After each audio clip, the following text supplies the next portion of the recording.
davidovinet.com. Vivons ensemble votre histoire.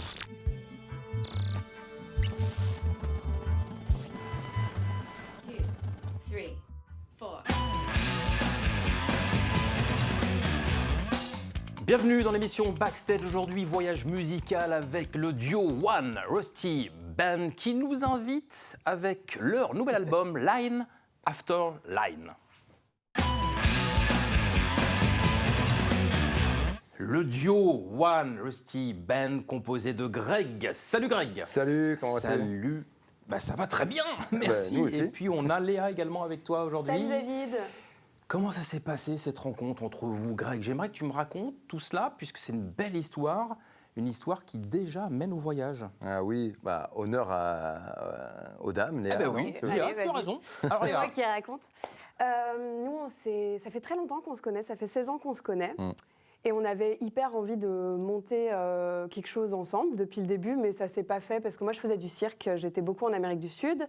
Lui, il était beaucoup en tournée avec des groupes de rock en tant que musicien, mais aussi en tant qu'ingé son. ouais. Et à un moment, il y a 7 ans, on s'est dit, allez, ce coup-ci, on se retrousse les manches, on y va. Du coup, on s'est retrouvés à Toulouse, parce que lui, il était à Genève, moi, j'étais en Espagne. Ok. On a tracé une ligne, Ouais. on s'est retrouvés au milieu, c'était Toulouse. Et on a monté le projet. Et au début, on est vraiment, vu qu'on n'avait pas de local de répétition à Toulouse, on est allé dans la rue tout de suite pour tester. On commençait sur Pêche David, pour les gens qui connaissent Toulouse. Ah oui, c'est un parc, une ouais. colline, un parc qui est Ouais. au-dessus de Toulouse. Là, donc voilà, parce qu'en fait, on rendait fous nos voisins. À ce moment-là. Oui, Ouais. parce qu'on faisait un banjo claquette. Oui, c'est vrai, on avait S'imaginer, commencé comme c'était notre voisin, un banjo claquette, tu répètes. Au bout d'un moment, c'est vrai qu'il Ouais, faut ouais. en avoir marre. C'était en 2016, votre rencontre. C'est Ouais, c'est ça, ça. Léa, c'est exactement. vrai que toi, tu es quand même spécialisée notamment de la claquette. Oui, enfin alors moi je faisais pas de claquettes avant ce projet-là, du coup j'ai appris les t'as appris claquettes après. pour ça, ouais. Ouais. Et, mais je faisais du cirque, donc j'avais déjà un peu la condition physique parce que c'est ça, c'est très cardio les claquettes. Et justement on a voulu trouver le moyen de réunir la musique et le cirque, de trouver un instrument qui soit un instrument, parce que les claquettes c'est un instrument, Oui. mais en même temps il y a un côté très où tout le corps est libre, donc je peux beaucoup jouer sur scène. Enfin, il y a un côté un peu acrobatique aussi, il y a un côté on garde un côté cirque avec la musique, quoi. Voilà. Ouais, t'as le côté show. C'est ça qui est beau. Le washing board aussi, tu pratiques. Ouais. Alors, tu sais, le washing board, il y en a plein qui ne connaissent pas. Washboard, C'est washboard. le, washboard, ouais, planche ouais. à laver en fait. Hein, c'est, Ouais. Les Canadiens ils disent un grattoir. Un grattoir. C'est ça, ouais. Ah, c'est un instrument aussi très original. C'est le seul instrument qui a été réellement inventé aux États-Unis. Ouais, On a c'est su vrai. ça il n'y a pas longtemps. Ok. Par contre, Ah ouais. ouais, et étrangement, sans Mais compter c'est- ce qui est ampli guitare et tout ça. Après, c'est hyper facile. Hein, c'est vraiment une planche à laver. Avant, c'est ce qu'ils utilisaient pour laver les vêtements. Et ils l'ont transformé en instrument parce que pas d'argent, parce Ouais. qu'aussi les esclaves n'avaient pas le droit d'avoir d'instruments de musique. Ouais. Et du coup, il y a eu un mélange. Et puis, c'est resté après comme instrument de musique. Mais à la base, c'était vraiment de faire des instruments avec ce qu'on avait sous la main, quoi. Alors 2016, on l'a dit pour la rencontre. Est-ce que vous étiez déjà fatigué avant de vous lancer? Parce que le titre de ce groupe, One Rusty Band, autrement dit, une bande rouillée, usée. Pourquoi ce titre? C'est un groupe tout rouillé, ouais. Ouais, c'est ça. Bon, alors, moi, j'avais un surnom qu'on m'appelait Rouillé, en fait, parce que je suis un peu rouquin. Ah, ok. Et ok. du coup, et voilà, c'était un surnom comme ça, Rusty, parce que voilà, quoi, c'est un peu. Mais le fait, c'est qu'on a aussi des instruments qui sont assez atypiques, dont une guitare, en fait, j'ai fabriqué dans un vieux radiateur électrique trouvé dans les poubelles, comme ça, où je me baladais dans la rue. Ouais. Et j'ai trouvé un vieux radiateur électrique qui était à moitié rouillé. Et j'ai tout de suite vu, en fait, comme un dobro dedans, comme une guitare, en fait, en métal Ok. et tout. Donc, et j'en ai fabriqué une guitare, en fait. Enfin, j'ai démonté une ancienne guitare qui marchait plus vraiment.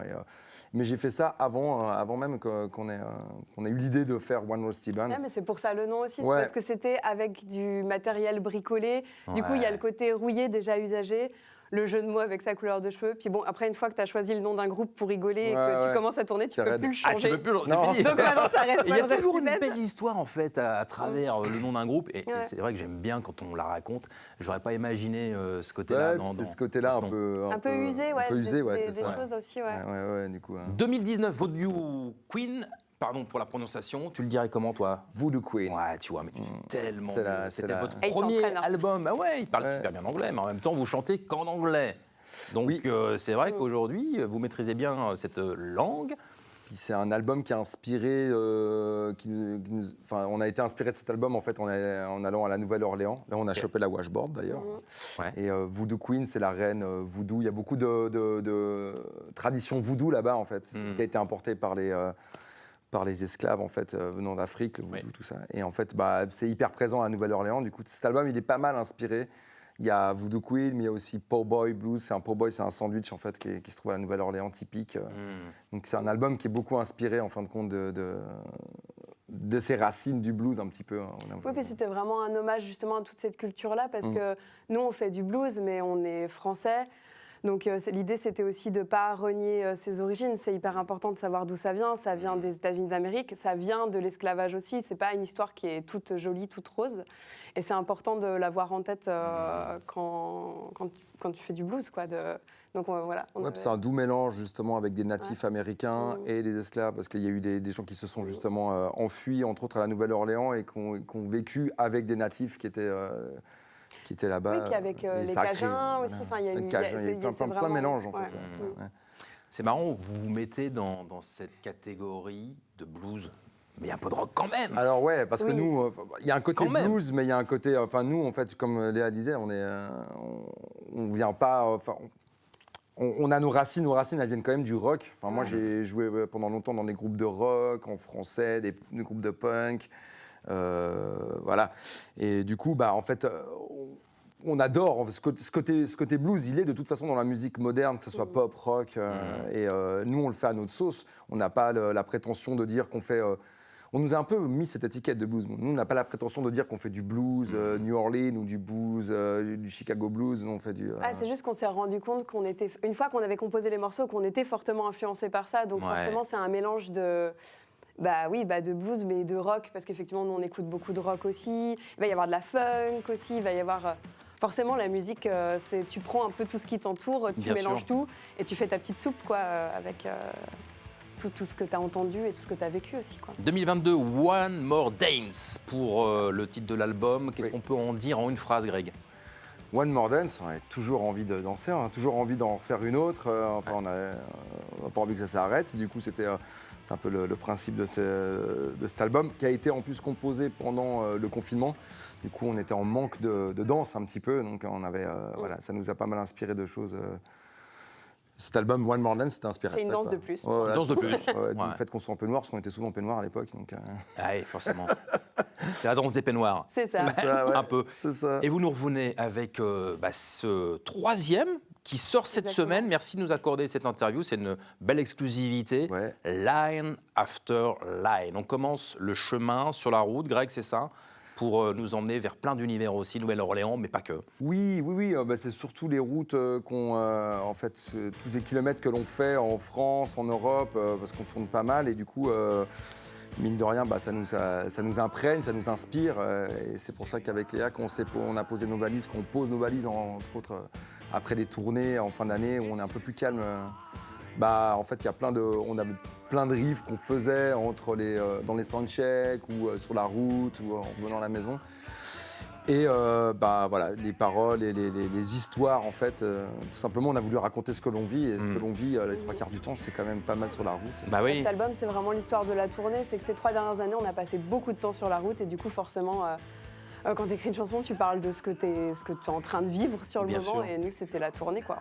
Et dans la voiture, mais dans les avions aussi, parce que vous avez fait des voyages à l'étranger comme en Inde. D'ailleurs, quel est le meilleur voyage que vous ayez pu faire pour aller promouvoir votre style, votre musique ? Il fait tout bien, non ? C'est super chouette. Ouais. Après, l'Inde, c'était fou, parce que c'était fou d'avoir la chance de... En plus, on est parti un mois, ce qui avait du sens, parce que sinon, on essaye d'éviter de prendre l'avion juste pour une date, parce que on trouve ça ridicule, écologiquement parlant et tout, on essaie de faire attention. Oui. Et l'Inde, c'était fou parce que c'était le choc du culture. Là-bas, on jouait dans des festivals qui étaient des festivals de musique du monde. Alors que, en fait, quand il y a des groupes indiens qui viennent chez nous, eux, ils jouent dans les festivals de musique du monde. Enfin, c'était rigolo de voir... Et leur rapport à la percussion est génial. Et à la danse. Donc, et à la danse. Donc, pour les claquettes, c'était vraiment hyper fun. Enfin, on a rencontré des gens incroyables, c'était vraiment cool. Non, puis chaque fois, on va à des endroits, c'est différent, mais c'est super parce qu'on rencontre... Nous, on adore, c'est aussi beaucoup faire de la musique, c'est sûr, mais rencontrer des gens. Et en fait, On a été en Hongrie l'année dernière. En fait, il y avait des gens incroyables. Puis en France aussi, mais En chaque France, région est différente. en Suisse, en Belgique, en Italie, Estonie, on a fait Estonie, c'était Ah ouais. foufou aussi. Ouais, Ça. c'était cool.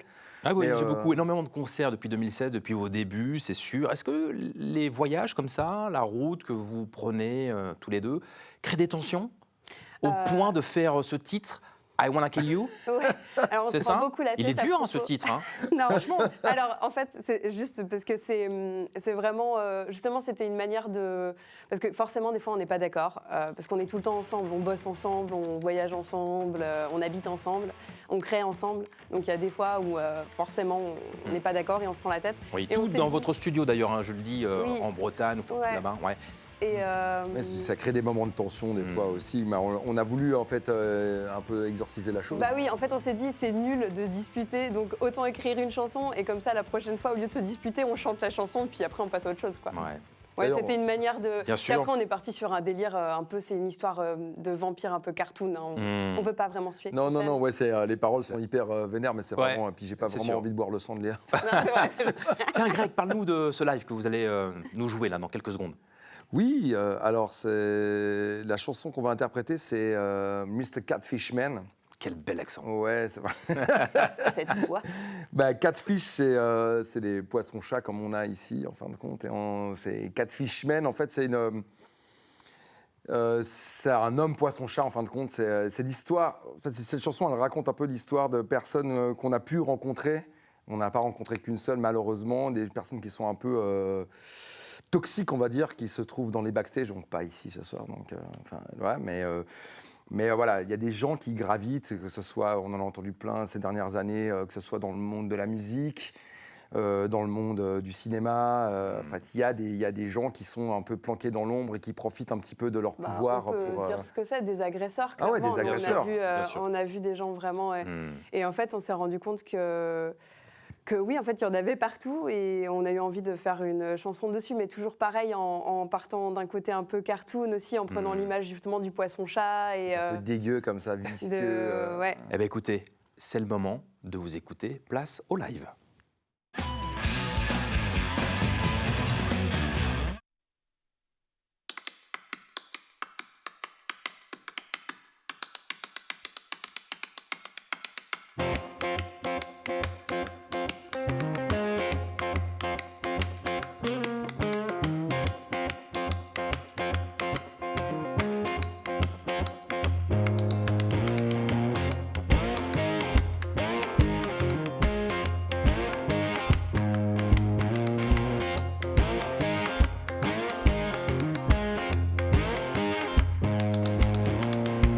You are the girl, you're a selfish smell. You are sticking dirty, ugly. You are the narcissistic parallel. You are the grimy, me candy smell.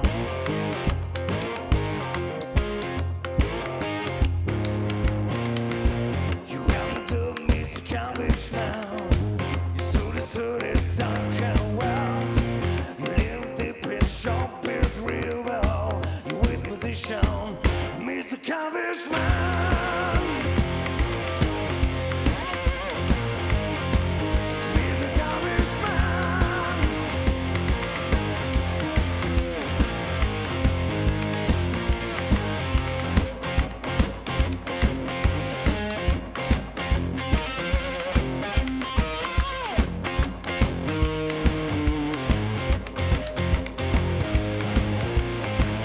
Living a freaking custom.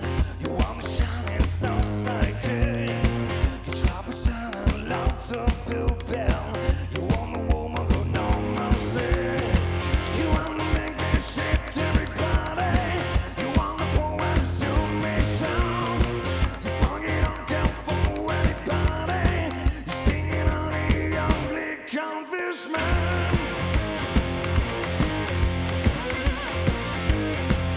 Mr. Candice Man.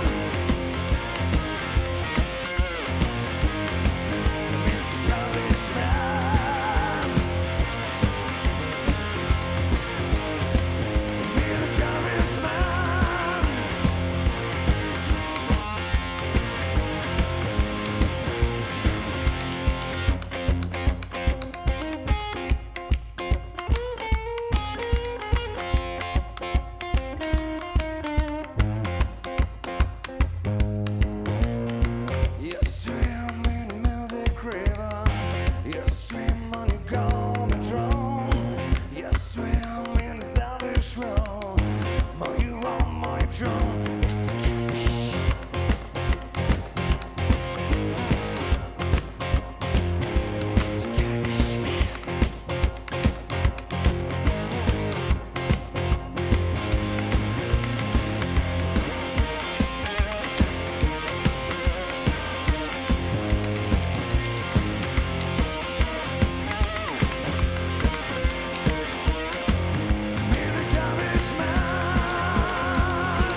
Incroyable, mais quel live! T'as vu? Quand l'alliance du cirque rencontre celui du blues rock. Bravo. Vous en voulez d'autres forcément? C'est sur cet album de 12 titres que vous pouvez retrouver sur le site internet onerustyband.com. Merci de nous avoir suivis. À la semaine prochaine.